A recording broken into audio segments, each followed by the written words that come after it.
Hello, everyone. This is Al. We've been following my channel. I own academic composition. You've been following my travel blog. I'm here again with my friend and colleague, Professor Keith Preston, distinguished professor of sociology with over 20 years of academic experience. Today, we're going to talk to you about one simple topic. Is the U.S. too hot to handle? Is the U.S. going overboard? Are there too many problems to state? And why should you expatriate? Or should you actually?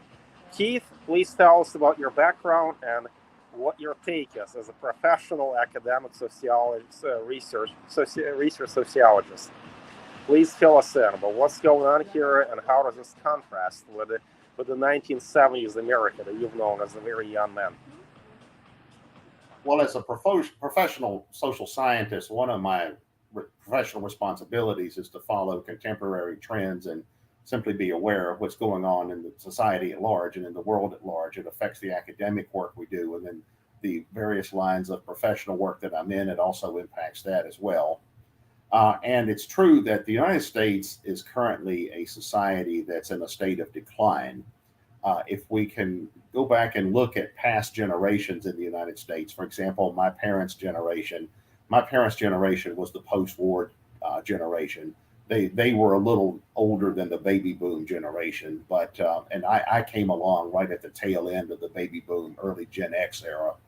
But if you grew up or came of age during that time in the post-war period, say between the late 1940s and maybe the 1970s, 1980s, that was a pretty good time in the United States because it was a time of tremendous economic and technological development, and we had a booming economy, and it was possible for someone who came from a working class background to actually move up the socioeconomic ladder and live like an upper middle class person. And that was the first time in history that had ever happened anywhere in any society. And that was certainly true when I was younger. I knew a whole lot of people that technically were working people in the sense that they had ordinary jobs in industrial plants and places like that. But at the same time, the standard of living they had was essentially upper middle class. They lived in relatively affluent subdivisions and suburbs and exurbs and places like that in two-story houses and multiple cars and all of that kind of stuff. Now, increasingly, it's extremely difficult for someone today to maintain that standard of living. If you're a younger person today, chances are you're not going to attain that standard of living. I've heard it said that we don't really have social classes anymore. Instead, we just increasingly have the very rich and maybe the upper middle class, and then we've got the poor. And that may be an exaggeration, but it's headed in that direction. It's not going in the other direction. So that is very concerning in terms of the economic condition in the United States. And parallel to that, we see a lot of growing instability in the United States as well. Now, I don't want to be an alarmist and say that we're on the verge of a civil war because we're not. There's no evidence of that. But it is true that we see a rather toxic social and cultural environment developing in the United States where people are constantly arguing about either political issues like the upcoming election or social or cultural issues that are extremely controversial. And we've developed this very bitterly divided society. And the thing is, you don't really find this in a lot of other societies. For instance, I was recently in Europe, and I know when I was in Europe, I noticed that the political culture there is not nearly as toxic. And it's just a far more relaxed environment in some of the places that I was in. And I found that to be true in Latin America as well. I mean, it varies obviously from country to country and locality to locality, but I found that to be true in Latin America. And in addition to just having a more relaxed cultural or social environment, there's also the question of making a living. And increasingly, a lot of Americans and Canadians are becoming expatriates to countries where the cost of living is much, much lower. If you're someone from the developed world, which is basically North America, Western Europe, Japan, Australia, places like that, if you're someone from one of those countries and you decide you want a much lower cost of living, you have the option of relocating to somewhere in what we sociologists call the global south, which is Latin America, or maybe the Philippines, or the South Pacific countries, or even Africa, even the Middle East, depending on what suits your own needs and interest, and that can vary obviously from person to person. But if you're someone that can have a business that you make money online with, if you have an online business, if you have if you're able to work remotely, if you have a job that you can work remotely. For example, yeah, I know people who work remotely and they work for companies that are located in other countries.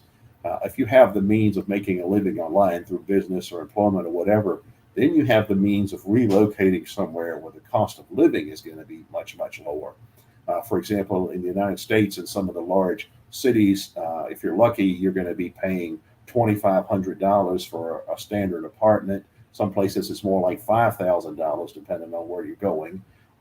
Even in secondary cities and smaller towns and places like that, it's going to be in maybe the $1,500 range. Whereas you can go to some other places and you can get a large apartment, a place that's fully furnished.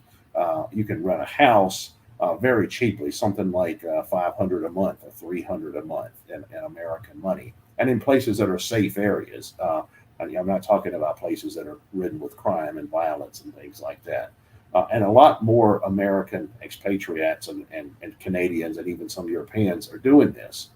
And it's a pretty good deal. It's a pretty comfortable lifestyle for a lot of people.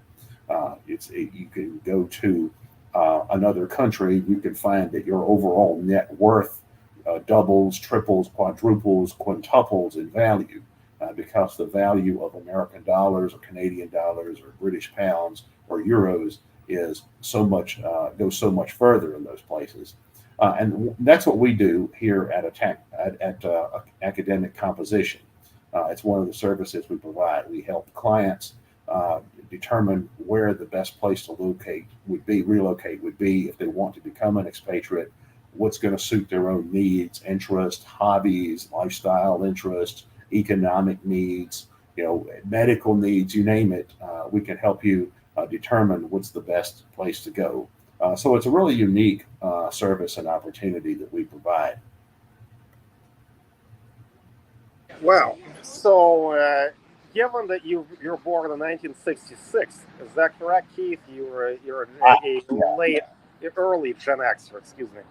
Yeah, depending on how it's measured, different demographers measure it in different ways, but it's usually thought that 1965 is the transition from the baby boomers to the Gen Xers. I was born in My 65. experience, having known you, is that you are a quintessential Gen Xer. Independent, strong, resilient, practical, lots of know-how on how to get around the challenges in life.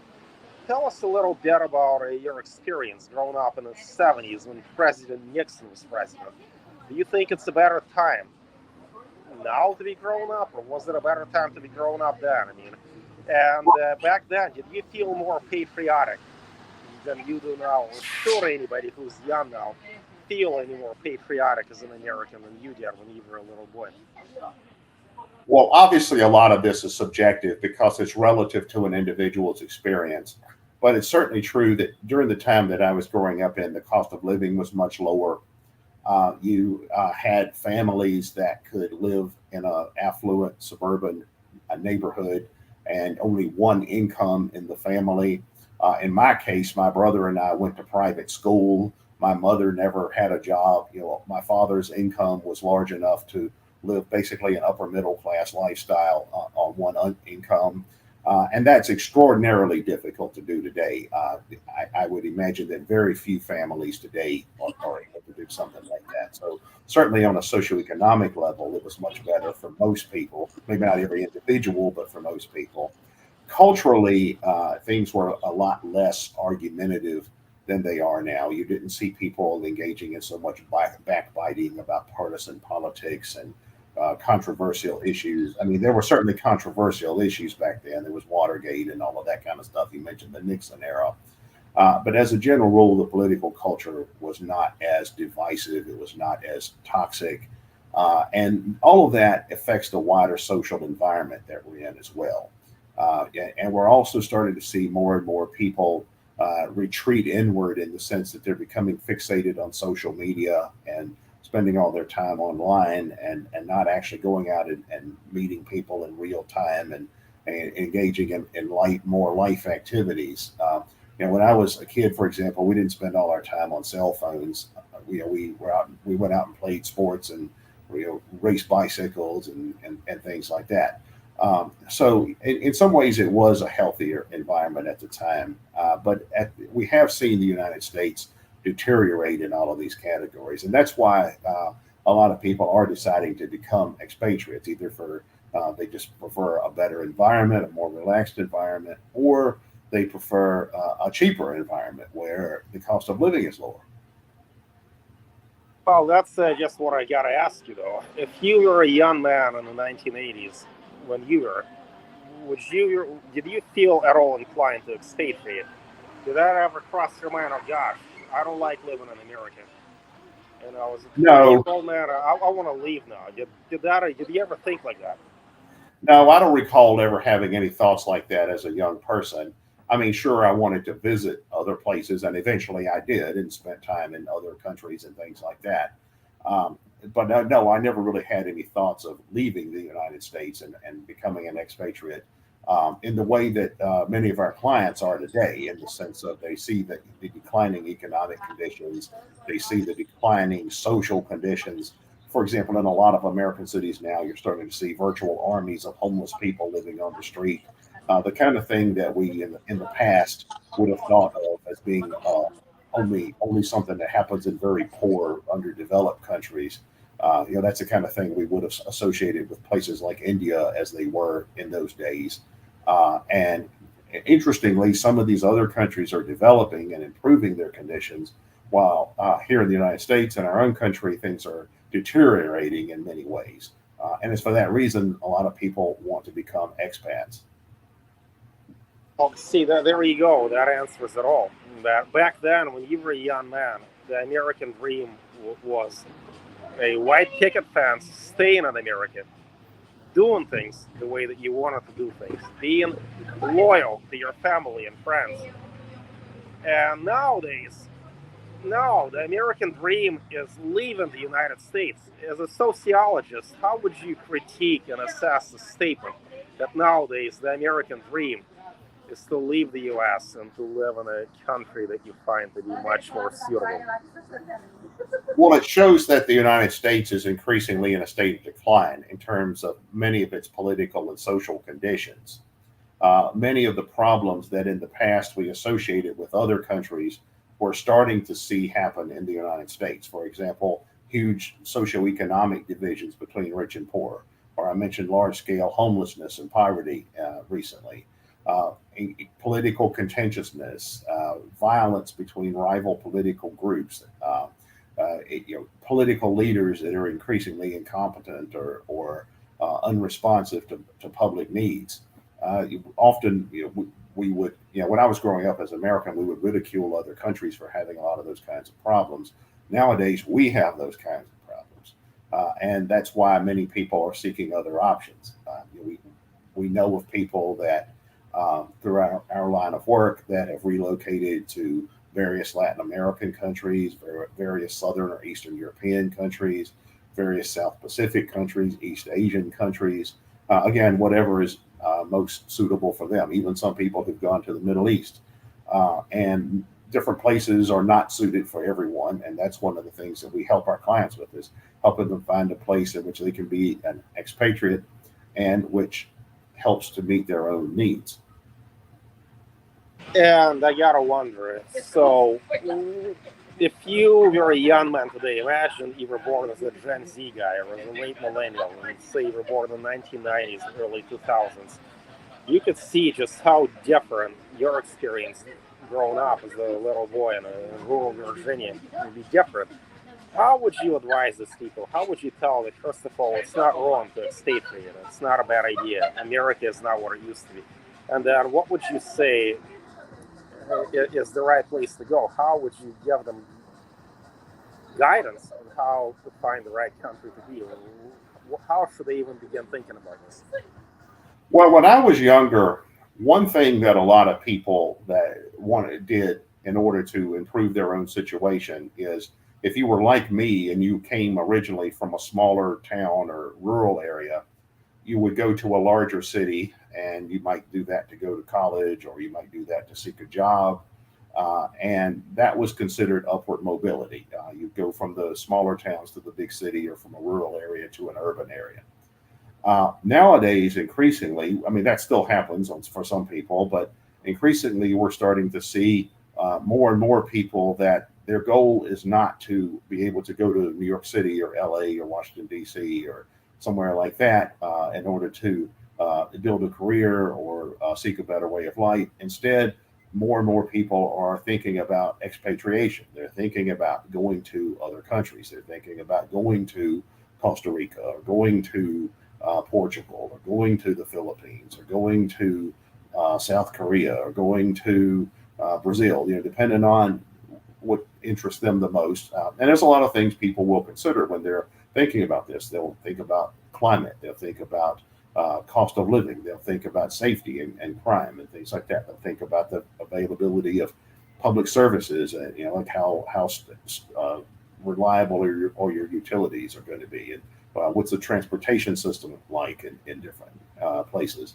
And that's what we do. We help people research and plan all of this in order to make the best possible decision about where they would want to go. But it's no different than when I was younger. If somebody was, say, planning to move from, say, Fayetteville, North Carolina to New York City, obviously, to make that kind of a move, there's a lot of planning involved. There's a lot of things that have to be considered. When I was younger, like in my early 20s, middle 20s, I moved from the relatively small city that I grew up in, and then I moved to a larger city, and mostly for attendance at a university.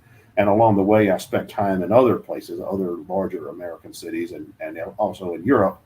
And nowadays, permanent expatriation is becoming more and more common. In the past, you might go to Europe to visit.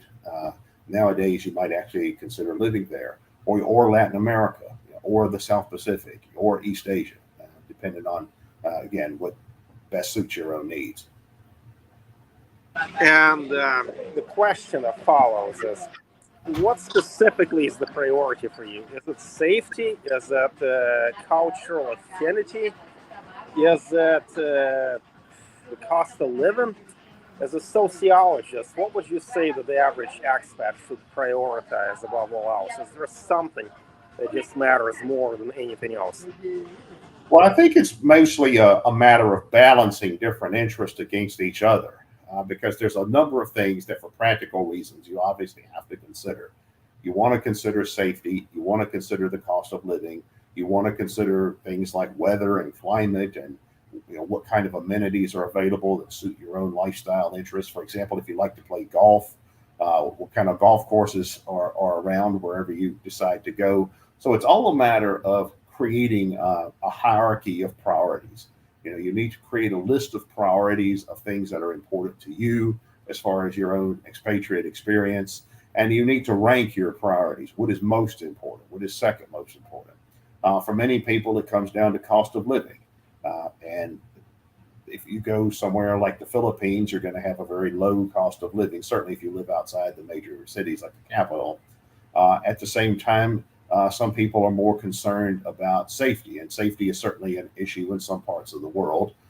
There are some countries that have high crime rates, but there are parts of that particular country where that is not the case. So you have to do research and find out where a safe location is. Also, again, I mentioned the availability of local services, amenities, what kind of recreational activities are involved. If you're into sailing, if you're into surfing, if you're into playing soccer, whatever you're into, what kind of activities like that are available in whatever local area you're looking at. Obviously, language is an issue. There are some parts of the world where you have expatriates and you have fairly large expatriates communities or expatriates from North America, Canada, England, Australia, where everyone speaks English, and where you don't even need to know the language to be a successful expatriate there, particularly if you're making money online or you have an online business and you're not actually trying to get a job in another country. Other places, it might be a little bit more difficult if you don't know the language. So you need to think about, how important that is to you. Do you want to go to a place where everyone or most people speak at least conversational English? Do you know other languages? If so, that's obviously an advantage, and you might want to consider somewhere that speaks that particular language if you know other languages. So it's all about ranking your priorities in terms of what's most important to you. Well, we've got to talk about Maslow's hierarchy of needs. I think the most basic needs at the bottom of the triangle are money, economic security, safety, and of course interpersonal connections. See, I have lived in Mexico and Spain. I've been all over Europe. I live in Brazil now. Walk around. So, one thing I've decided, one thing that I've come to the conclusion of is that as much as I love Europe, I'm European. I'm from Russia. I was born in the European part of Russia. And I just don't want to be in Europe anymore. I don't want to be in Serbia. I don't want to be in Spain. I don't want to be in Montenegro. I want to be in Latin America. And according to Maslow's hierarchy of needs, it's really simple that I'm so much richer here, that I am as safe here in Santa Catarina, the south of Brazil, as I have been in any European country. To me, this is fundamental. This is basic. That if I don't have these things, then why the hell do I want to be in Switzerland? Why do I want to be in Belgium? Why do I want to be in Germany? It doesn't matter. So I think that really the most fundamental of all needs is, first of all, economic security. Secondly, the capacity to form human relationships, and whether that is friendships, romantic relationships, basic things that bind us together as people. As a sociologist, you're not a psychologist. Would you say that people should prioritize these fundamental needs? Economic security, a roof over your head, food, capacity to save, and relationships. Are these two things the most important that there are when it comes to deciding where you want to be? Well, obviously, figuring out how you're going to make a living if you become an expatriate is the number one consideration. And there are often a lot of different options there. Some people actually do want to seek work in another country or start a business in another country. A whole lot of expatriates work online or have an online business. That's going to be dependent on your own situation and what you want to do and what options you have there. But yeah, obviously, learning how to make a living is the first order of business if you're going to become an expatriate. Safety is critically important. That includes both things like crime as well as political instability. You don't want to live in a place where there's a risk of the country breaking out into civil war. So those are the things that we help you with. These basic life interests. You mentioned relationships. That's going to depend on a lot of things, like what kind of cultural environment you want to be in. There are some people that value community and others that don't. But what kind of community is suitable for you is going to depend on your own personality type and lifestyle interests and hobbies and all kinds of other things. I know people that like living in a tropical environment who like the beach community atmosphere, and a lot of those people have relocated to Central America, and they live in the beach areas in Central America. That's not for everybody. So not everybody wants that. That's fine. But we help you find whatever is most suitable to your own needs. And see, to me, when it comes to my personal decision, I've decided to move to Santa Catarina. Right here. It's still winter here, and it's this warm. Spring starts in just a little bit. And what it came down to me is, first of all, money, of course, that I make money online. I've been the president of academic composition for the last 15 years. Second thing that I came to, as you mentioned, hobbies. That I'm a competitive chess player. That I can play in a lot of chess tournaments here. And the third thing, of course, is that the relational qualities. Brazilians are very much sociable people. Here in the southern part of Brazil, with a great deal of European influence all over it, I thought I'd fit right in. That for me, this is a case study in how to make a great decision as to where to go. Santa Catarina, the south of Brazil, it makes a whole lot of sense. To me, it made more sense than being in Spain and Mexico or Serbia. And I wonder, is there a blueprint? Is there something else that's particularly applicable to everybody? You can go to Malaysia, you can go to Japan, you can go to Slovakia. Are there just certain things, certain fundamentals? Are there just certain rules of thumb that people need to follow to understand where to go to? And does Maslow's hierarchy of needs apply to this question, Keith? As a social psychologist, I imagine you know a great deal about this. Well, it certainly applies in the sense that, like I said before, you've got to think about how you're going to meet your basic material needs, how you're going to make a living. There's also your social atmosphere. What kind of social environment, what kind of cultural environment, what kind of climate do you want to be in? What kind of amenities do you want the local environment to have? There's also considerations involving the purely practical issues.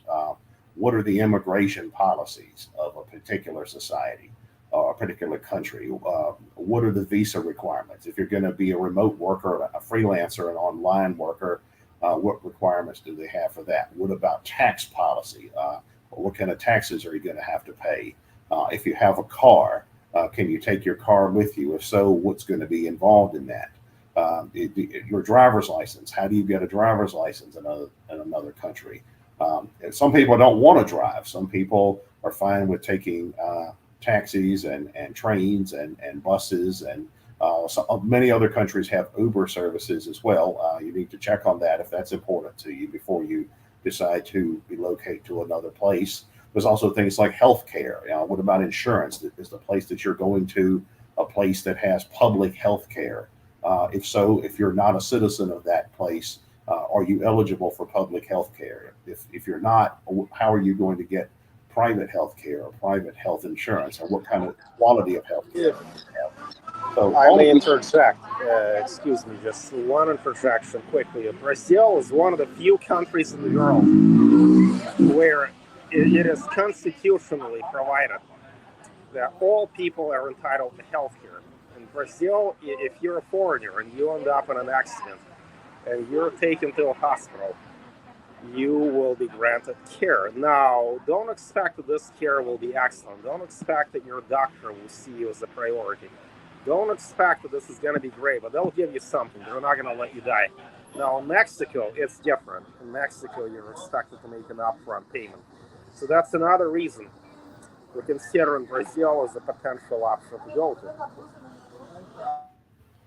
Yeah, and many people nowadays actually find foreign healthcare systems to be preferable to the American healthcare system, in part because the American healthcare system is so expensive. For example, there are people who are going to Thailand to have surgical procedures done because those procedures are so much cheaper in some of those countries. In some of those countries, you can pay for major surgical procedures out of pocket, things that would bankrupt you if you tried to do that in the United States.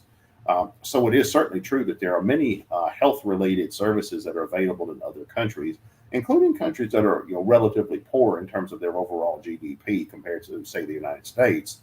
But the healthcare system can still be a very high quality and readily available depending on where you are. That's something that you also have to consider when you're thinking about becoming an expatriate, and we help you do the research for that. Tourism. This applies the most to our older customers who are in their 50s, 55 and up, and a lot of them don't like Mexico for obvious reasons. Gosh, I don't like Mexico myself. But Mexico still gives a lot of great opportunities.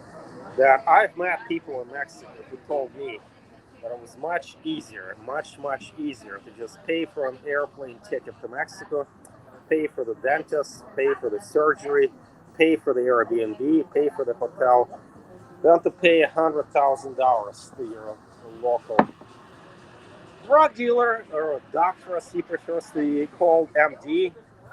Their insurance, a medical bankruptcy is called what? Chapter 7, Keith? Chapter 11? What is that Yeah, chapter? I'm not sure. I'm not a specialist in that, but yeah, I medical. believe it's chapter 7, a medical bankruptcy. And that is a disgrace, that is a tragedy, that is an affront to human dignity, and nobody deserves to live this way. Nobody deserves to be raising their family constantly for 30 years to only go bankrupt and bankrupt his children, bankrupt his estate because he cannot pay his health care bill. And guess what? Even if you go to the worst country in the world, in Latin America, Honduras, Guatemala, Nicaragua, dear Jesus, Panama, as dangerous it is, or Brazil, and you want to pay out of pocket and you don't qualify for public health care, you are going to be just so much better off financially if you just go there, buy an airplane ticket, go back, pay for